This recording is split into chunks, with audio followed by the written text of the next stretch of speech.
Baie welkom by Pronte die Waarheid. Ons is by week 45. In week 43 het ons 'n bietjie gesels oor die suurdeeg en die brood as tekens van Jesus en sy leer, die verskil tussen sy leer en die leer van die Fariseërs, Sadduseërs en Herodiane.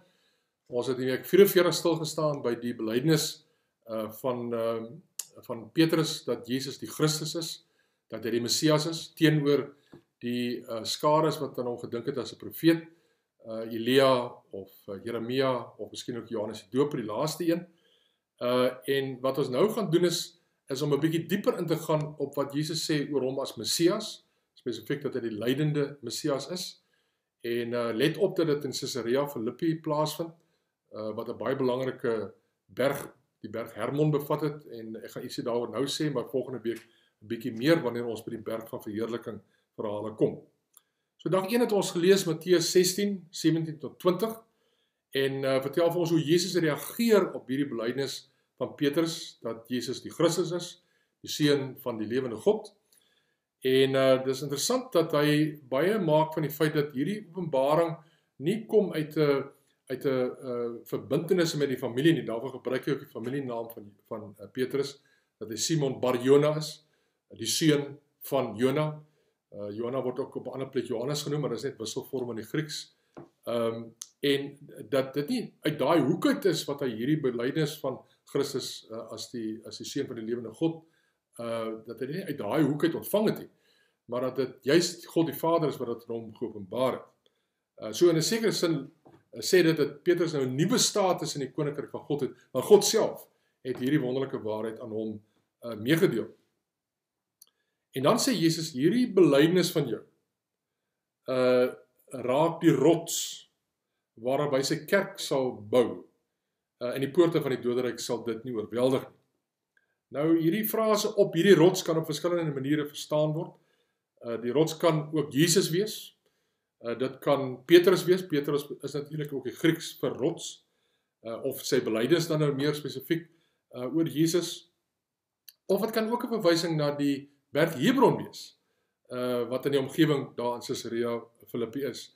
En ek brei so 'n bietjie meer uit daarop in my stuk, omdat dit miskien 'n minder bekende feit is vir jou, die moontlikheid dat hy hier praat van die berg Hermon. En wat ons van die berg Hermon weet is dat dit geassosieer is met die gevalle seuns van God. So skryf die eerste boek van Henok dit daaroor. Dit was deel van die Joodse geestelike literatuur. En Petrus haal uit die boek uit aan, later in sy brief, en natuurlik ook Judas. En ons talle godsdienste wat met die berg Hermon geassosieer was, onder andere die Pan-godsdienst, daai Griekse halfgod en halfbok. Daar was verskeie altare van verskeie godsdienste by die berg Hermon, en dit was boonop bekend as die poorte van die doderyk. Sodat Petrus juist sy belydenis by hierdie plek oor Jesus maak, beteken dat Jesus hierdie belydenis aangryp op die spesifieke plek waar dit ook gelewer is, om te sê waar die duisternis die donkerste is, dis waar hy sy kerk gaan bou, en die poorte van die doderyk, wat nou staan vir al hierdie duistere godsdienste, sal dit nie oorweldig nie. So al 4 betekenisse maak eintlik vir my sin. Hierdie laaste een is vir my baie interessant in terme van die plek, en eintlik die simboliese betekenis daarvan. En dan koppel Jesus daarmee saam 'n verdere uitspraak wat hy sê, Petrus, ek gee die sleutels van die koninkryk van die hemele vir die kerk. En dit dui eintlik op 2 aksies van die kerk. Aan die een kant die oopsluit van die koninkryk van die hemele vir die wat in Jesus glo, en ook die toesluit van die hemel vir die wat Jesus verwerp. En saam met die ander teks waar ook hierdie frase gebruik word, al 2 kom in Matteus voor, die ander evangelies het nie die teks, die frases nie.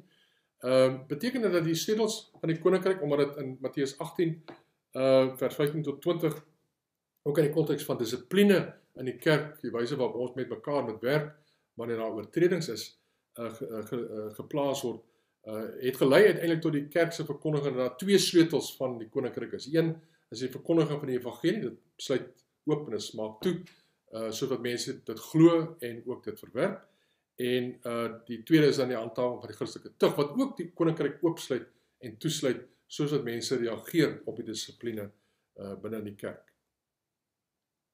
So wat ons uit die eerste dag se leeswerk geleer het, is dat Jesus se identiteit nou op verskillende wyse al geïdentifiseer is, maar waar hier 'n beduidende verdieping daarvan voorkom, waarin aan die een kant hy nou as die Christus, die seun van die lewende God, beskryf word, maar wat dit hom ook toelaat om iets vir die kerk te gee, wat hierdie prentjie is van die kerk wat geplaas word en wat gebou word in die aangesig van die poorte van die doderyk, en waar hulle as ware die plek waar die duisternis die hoogste is, die wonderlike lig van die evangelie se laat val. En plus ook daarmee saam 'n ongelooflike verantwoordelikheid vir die kerk gee, dat hulle die sleutels van die koninkryk het, wat aan die een kant oopsluit en aan die ander kant toesluit.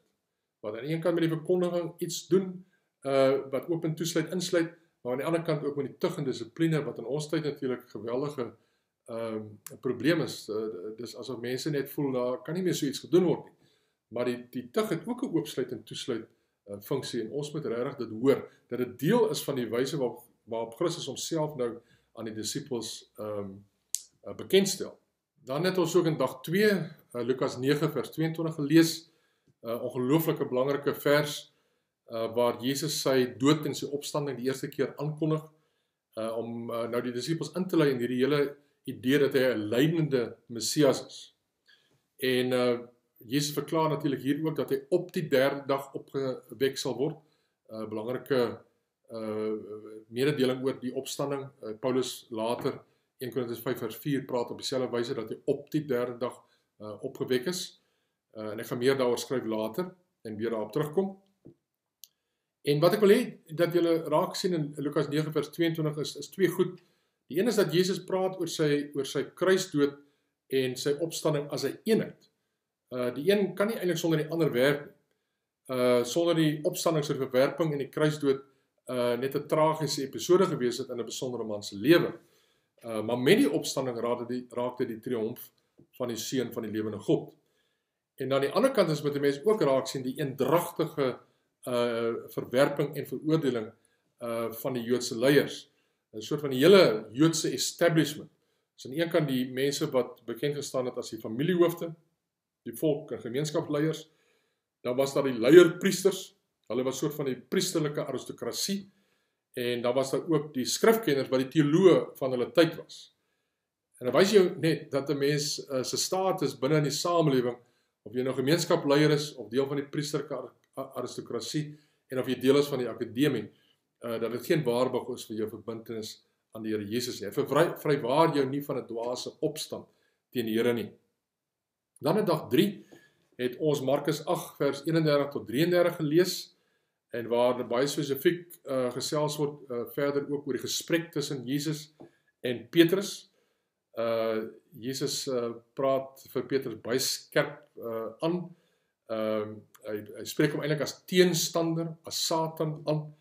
Hy sê hy is iemand wat nie die dinge van God bedink nie, omdat hy as ware Jesus wil weerhou van die lydingsweg waarvan hy praat.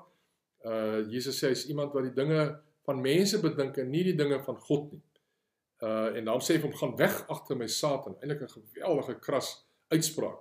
Maar waarmee Jesus eintlik sê, jy tree nou op so Satan in die versoeking in die woestyn opgetree as my teestander, of my die maklike uitweg te voor te stel. En jy kan nie op dieselfde wyse nou hier as deel van my binnekring optree nie. Julle sou ook gesien het dat Markus daar praat van dat Jesus na 3 dae opstaan, dat hy dit so voorspel. Maar op 'n ander plek in Markus 14 vers 58 sê Jesus dat hy binne 3 dae sal opstaan. Wat beteken die na 3 dae en op 3 dae, op die derde dag en binne 3 dae is eintlik uitruilbare maniere waarop gesels is. Mense moet ook 'n gedagte hou dat 'n Joodse dag het begin die vorige aand tot die volgende aand. So Vrydag het Donderdag aand begin. En dit beteken dat die mense eintlik van enige deel van daai Donderdag en Vrydag kan praat en daarvan 'n dag maak. Of 2 dae dan nou, as jy die Donderdag en die Vrydag by mekaar tel. Ek wil 'n verhaal vertel wat ek nou nie met julle al gedeel het, wat ek nou nie vertel, om net hierdie ingebore weerstand en lyding, dit wat Petrus hier openbaar, om dit te illustreer en die gevaar daarvan te illustreer. Die verhaal van Ignatius word vir ons vertel, 'n biskop van Antiochië. In die begin van die 2de eeu na Christus was hy op pad na Rome. Hy was veroordeel en tot dood veroordeel en op pad deur Turkye is daar 'n klomp Romeinse Christene wat na hom toe kom en probeer om vir hom te oortuig om nie hierdie lydingspad te vat nie, want in Rome sal hy doodgemaak word.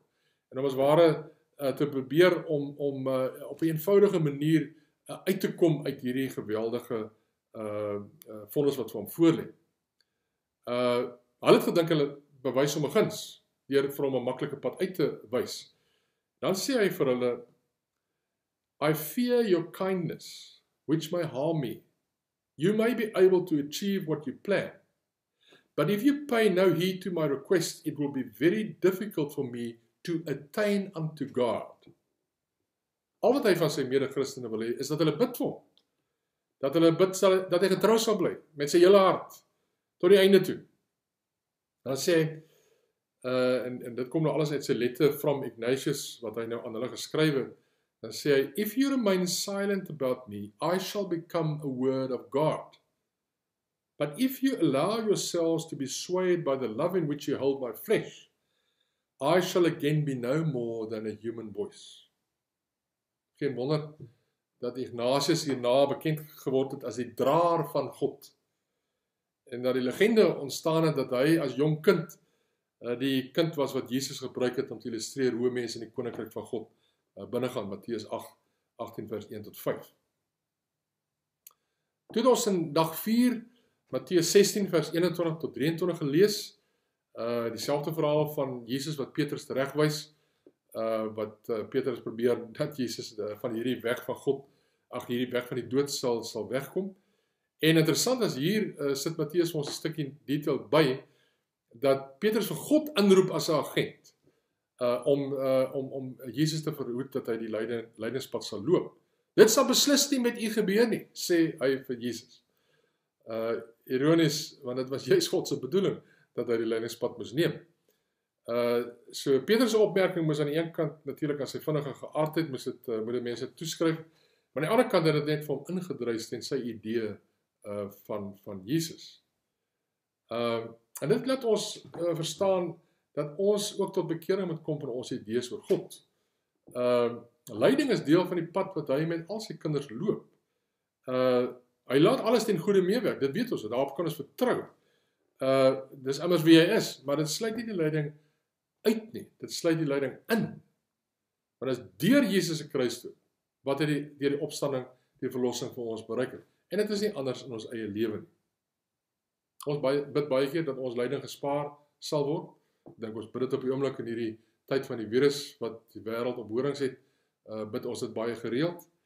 En die Here in sy groot genade en barmhartigheid kan daai gebede vir ons beantwoord. Maar soms is die verhoring van daai gebed geleë in die aanvaarding van die pad van lyding, wat ons ook moet aanvaar.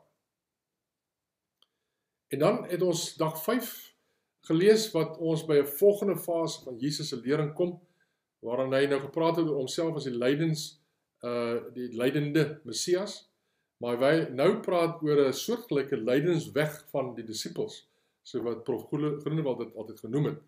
Lukas 9 vers 23 tot 27. En wat Jesus hier doen is, hy roep sy volgelinge op tot selfverloning, kruisdra, elke dag, en 'n volg van Jesus. Presies op dieselfde wyse wat hy sy pad deur die lyding tot die opstanding geloop het, dat ons op dieselfde wyse ons roeping moet hanteer.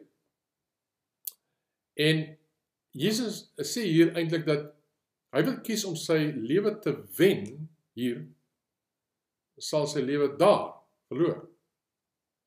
Maar wie sy lewe hier verloor, terwille van Christus, terwille van die evangelie, sal dit daar wen. En dit is baie interessant hoe Jesus eintlik dit alles koppel aan die woord skaam. Hy sê, die van julle wat julle skaam vir my woorde, hier, vir julle sal ek my skaam, wanneer ons in die koninkryk van die hemel kom. So jy gaan of hier doen wat God sê, en getrou bly aan alles wat hy in sy woord in ons openbaar, en dan sal hy jou beloon, deurdat hy jou sal erken in die hiernamaals. Of jy gaan dit verander of verwerp, hier, en dan sal jy die verwerping in die hiernamaals ervaar. So die werklikheid vir ons van hierdie laaste dag is ons bereid om hierdie lydingspad te volg?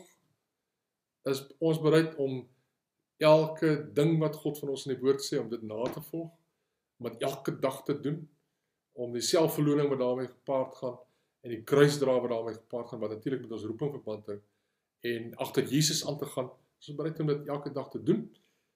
As ons bereid is, dan is daar die heerlike vooruitsig na 'n ewige lewe wat vir ons wag. As ons dit nie doen nie, is die verwagting heeltemal anders. Ek sluit af, volgende week sal ons dan gesels in week 46 oor selfverloning en kruisdra, soos wat Matteus en Markus nou verder daaroor skryf. Ons het nou Lukas se verhaal in dag 1 uit dag 5 gedoen. En dan kom ons by die wonderlike verhale in 3 evangelies van Jesus se verheerliking op die berg Hermon. Lekker lees, tot volgende keer.